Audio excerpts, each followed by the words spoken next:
Hi folks, here we go again. It's kind of fun really because the people that get a hold of us and ask questions, I really enjoy the questions because so many of them mean that the person is really thinking and they're serious about this. So if I ever don't know, I'll just tell you I don't know. It's pretty simple. You've watched this horse before, and I've been cowboying on her. In fact, I doctored off her the other day, so I got passed on the rope. I wasn't happy about it. I mentioned she's got a whole bunch of braces in her, and that's one of them. You take your rope down and she gets worried.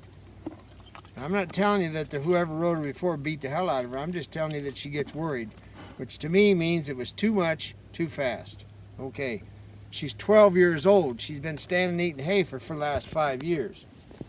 So I'm going to walk her in a circle and show you that right jaw is starting to give with a bridle on instead of just a halter. And then we're going to sit down and talk about the seat bones, which I'll take care of right now. And then I'm going to put her in collection and show you the exercise, how I start putting a horse in collection. The basic thing is that I back them up.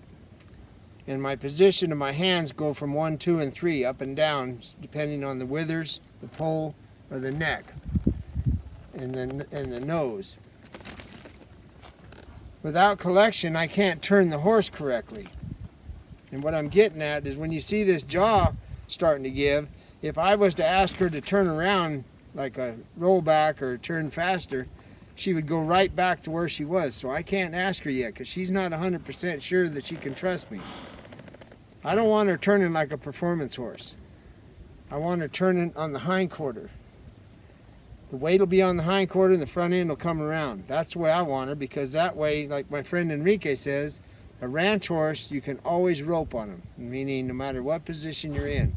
That's because they're on the hind quarter. Now, without collection, none of this works. I know millions of guys cowboy with horses, and collection isn't even part of their program. I'm just telling you, but for me personally, no matter what, collection is what is taught. Self-carriage is when the horse carries themselves and balances on the hind quarter. That's my description of it. So I'll just start off circling, in the seat bones. When I sit like this with a hump in my back like a reiner, that means I don't want anything. My posture is just relaxed. I'm just sitting here waiting on a truck. Okay, so now as I rise up, it's the exact same thing I do with my hand. Hand and spine come up at the same time. When I stop, I drop my spine. And you can feel your seat bones roll as you rise up, and you can feel your seat bones roll as you sit down.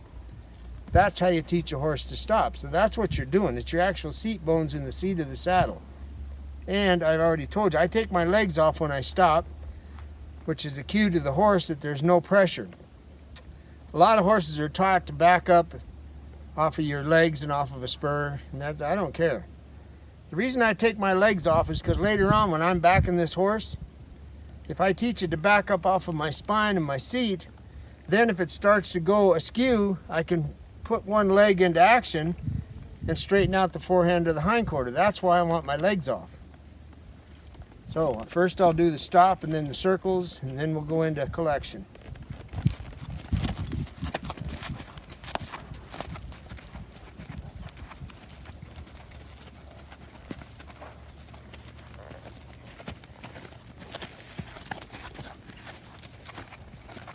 Keep my hand low.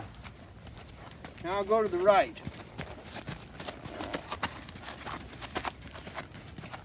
You'll notice she sped up. So there's still a part of her that's bothered about this. When I bump, there's a change right there. She's starting to get round. My inside leg is what's pushing her ribs out. Now I'm going to show you how the mind of the horse works. I'll get sideways. When I ask this horse to do anything, her automatic response is to raise her head, push her nose out, and get bothered in the mouth. If I sped everything up, all you would see is a horse just absolutely having a meltdown. So now I'm going to sit down and my horse stops. I rise up on my seat bones, take my legs off, and my horse is listening, and I'm going to say, I need you to walk backwards. That's what that means. Watch the mouth. This is one of the braces. It's an old habit.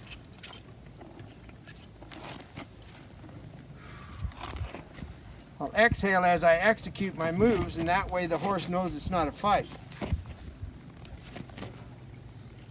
One reason that you can slap hell out of a carnival worker is because they get all puffed up and they hold their breath. And all you got to do is slap them and they'll start crying because they didn't breathe. That's the one. If you want to whip somebody, go to a carnival.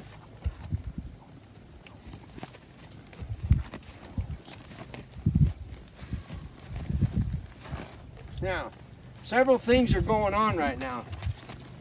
Collection is the last thing on her mind, but it's on my mind. What I'm doing is getting her to get past expecting a problem in her mouth, which is what she used to have, and she's going to melt right into my hands because of release. Hands are low, hands are high. Head goes down, hands go higher. No head's right, lower the hands to get the nose. Now the drop nose band is a temporary thing. If I didn't have it on there, it'd take me 3 times as long to get her to shut her mouth. It's just an aid. It'll go away. Now there's the feet moving off of my seat. Now I need the horse. There. Now watch the horse relax. When the ears move like this, that means you're gaining. Now watch me reach for the reins. See how that comes back? Horses are pretty smart. Forward, practice my stop, which is there. Sit up, open my legs, ask for reverse. Telling the horse you don't have to worry. Remember, this is a 12-year-old horse. Slowing down. And if you look on the ground, there's my dressage mirror. That's the cowboy dressage mirror. In the morning, it's on that side. In the evening, it's on that side. Imagine that. Asking. I can watch the mouth on the ground if I need to, but I can feel it. Lower the hands for the nose. There goes the nose. Breaking at the withers. Here's one of the braces right there. I'll only say it 7 more times, but this horse is 12. On a colt, a 2-year-old or 3, when I start him, this is one of the last things I put on him as a backup.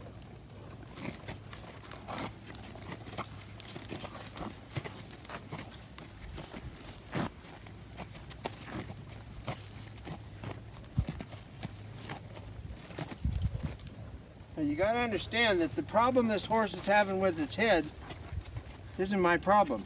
That's the horse's problem. All I'm doing is staying consistent. Now she just took a deep breath. That's telling me she's going to figure out she doesn't have to worry about her mouth. I'm not going to betray her mouth. Betray the mouth means floss their teeth, as it's been called, jerk the hell out of them, put a double twisted wire, whatever, logging chain in their mouth, and that's betrayal. What I've done is raise the bar. I'm not only asking her to walk backwards, I want her to get into collection, which starts here and there and then tire from here forward, and it comes out their feet. Collection comes right out the bottom of a horse's feet, which means they've let go and softened their body and are allowed to compress enough to get on the hindquarters. There's a change. When I say there's a change, it means she's intentionally moving. And now, I'm sure those of you that are sharp have noticed I go the same place every time, okay? So stopping turns into a parlor trick. The horse just knows they're going to stop there, okay? I've already got the stop started. What I'm trying to do is be consistent so that the horse will feel comfortable about relaxing her mouth.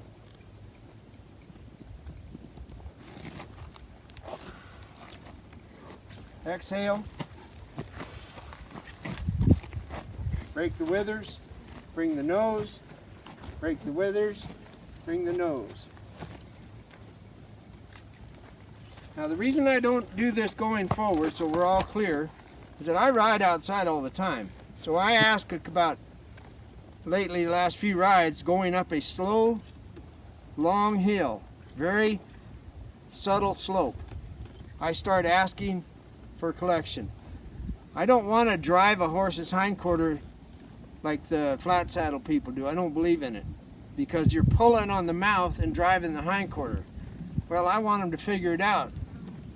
Well, I have the best luck with them figuring it out walking backwards, and then when I ask forwards, I don't have to pull as hard. I can get them to do this walking forward without having to drive them up under it. Raise, drop, there. This is what collection is. Collection is the horse collects its body, and then, oh, by the way, they're on the hindquarter. The percentages I told you about. If they're down on the front end, or you've got a horse that's a hand shorter in the front than it is at the top of the hip, then you're in trouble. It's going to take a long, it's not going to be a bridle horse unless you get him young enough to break all those muscles back over. I've got a friend that did it, but it took her years. Now, these are the muscles that have to be built up. These are the muscles that are strong from pushing on the bit. So that's another thing about when you start doing this, you can't do it to where they burn. In other words, you do it so much that you're hanging on them and the muscles burn. Then they'll start leaning on the bit. This takes a long time to build those muscles up. Well, I don't know anybody that's important that they can't take the time. Asking. There goes the brain, flip back.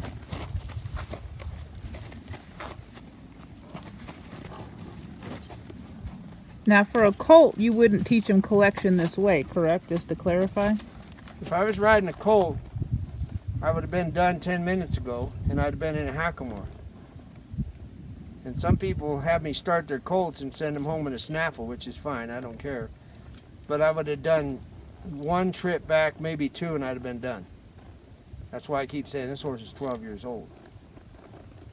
So now, that time it threw its head, you got to understand that I've been at this long enough where the horse is going to try something else, and they're like, I don't want to do this no more. Well, okay, we're not quitting because you just told me that, you know, you go there.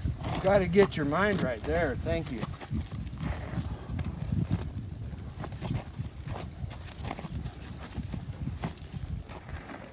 Now, there's another little something that I believe in. I don't think you can hear it because it's pretty subtle, but what happens is these horses,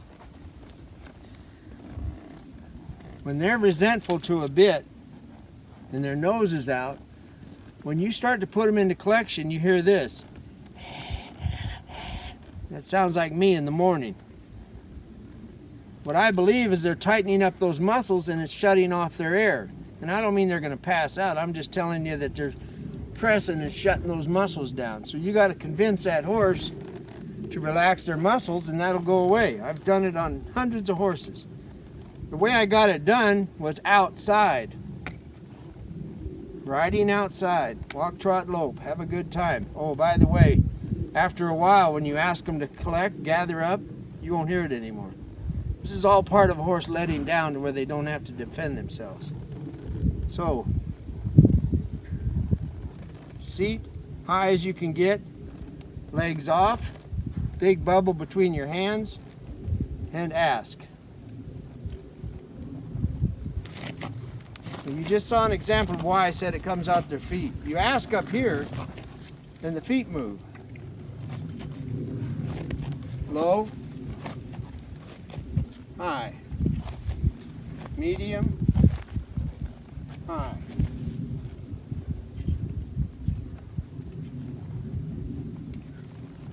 Now, I know in my heart that in time, this won't even be an item. She'll be bridled up, and I'm preparing her for a western bit. So when I put the western bit on, it's like putting the icing on the cake. She'll go, okay, I got it. I understand what that leverage is. Not a spade. This horse will never see a spade bit. It's going to go home in a half-breed, high mouthpiece, whatever you want to call it. It'll be a curb strap western bit. I hope that clears some things up. Remember, time, patience, time, And patience, how's that? That's very profound. Thank you very much. My bride, who's a lot sharper than I am, someday you'll see her on the other side of the camera, told me that she used to be in that flat saddle world. And the drop nose band evidently is below the bit. Imagine that. This is just a nose band. I think I made it. No, not this one. Anyway, this is just an aid and I'll get rid of it. Well, folks, I just wanted to share something with you. This collection thing is some people, like in my clinics, they've never done it and they can't feel it. They say, I can't tell when I'm in collection. Okay, so I'm there and I say, yes, yes, there. But what I've learned over the years is that in my clinics, I only take 10 people. And I watch them ride on Friday and I watch the horse move on Friday. On Saturday, nobody rides. I ride everybody's horse. And a whole bunch of them need to understand the concept of collection because they're not colts. It's not colt starting, it's horsemanship. So I get lots of horses this age, snaffle bits, and I'm telling the people they need to transition to a Western bit so you can quit being a cross-dresser and just ride Western. Okay, so on Saturday when I ride all the horses, a lot of the people watch me ride 10 head, and by the end of the day they're like, cool, I got it. So Sunday when I give them their horses back, whatever task it is I asked them to do, most of them start to feel collection. And collection means you don't have any weight on your hands and your horse is shifted to the hindquarter and it's in a compressed state. Is the best way I know how to put it. And remember, it comes out the bottom of the feet. If you just get all this stuff to bend up here, it's just cutesy. It doesn't mean anything. It has to come out their feet. Coming out their feet means they let their entire body go and relax and say, got it, I can shift to the hindquarter. All right, collection, there's lots of ways of looking at it. Another thing, the reason why we want collection on a horse is because this horse is hollow in the back. So when I start to get collection on it and it starts to rise to the occasion, it's rising to my seat bones. And now we can communicate easier. That's why I want this. And especially in a spayed bit horse, you have to have it because that's the way the bit's designed for a collected horse. So the back raises and the spine elongates, pushes the pole out and up. And it makes the horse do that in the front and brings the back up. And that way you can communicate with your body. When they're hollow back and you necked, you're just jerking and pulling. That's all you're doing. Thank you.